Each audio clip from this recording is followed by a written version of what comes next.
میں عرض یہ کر رہا تھا کہ رب کائنات نے انسان کو جو وجود عطا فرمایا ہے، اگر انسان اس شاہکار قدرت پہ غور کرے تو اس کے اندر اس کو ایک پورا جہان آباد نظر آئے گا۔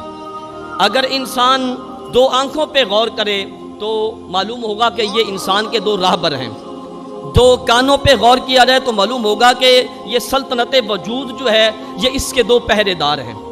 اور اگر اپنا ہاتھوں پہ غور کیا جائے تو معلوم ہوگا یہ اس سلطنت کے دو سپاہی ہیں۔ اور دماغ جو ہے یہ مشیر خاص ہے، اور دل جو ہے یہ اس سلطنت کا بادشاہ ہے۔ یہ اس سلطنت کا کیا ہے؟ بادشاہ ہے۔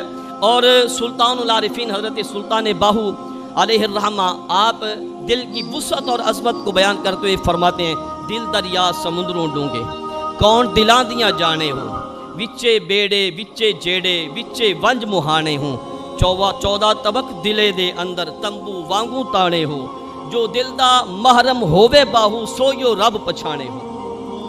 حضرت سلطان باہو علیہ الرحمہ آپ فرماتے ہیں کہ یہ دل جو ہے یہ ایک بے کنار دریا ہے، اور پھر جس طرح دریا میں کشتیاں بھی ہوتی ہیں، جہاز بھی ہوتے ہیں، ملا بھی ہوتے ہیں، جھگڑے بھی ہوتے ہیں، اسی طرح عارفان با کمال کے قلوب میں پوری کائنات جلوہ گر ہوتی ہے۔ اور ایک عارف کامل کے دل میں 14 طبق یعنی سب زمینوں اور آسمان سمائے ہوئے ہوتے ہیں۔ اور آپ فرماتے ہیں حضور سلطان باہو، لیکن اے باہو جو عارف دل کے راز کا محرم ہوگا وہی معرفت الہیہ حاصل کر سکتا۔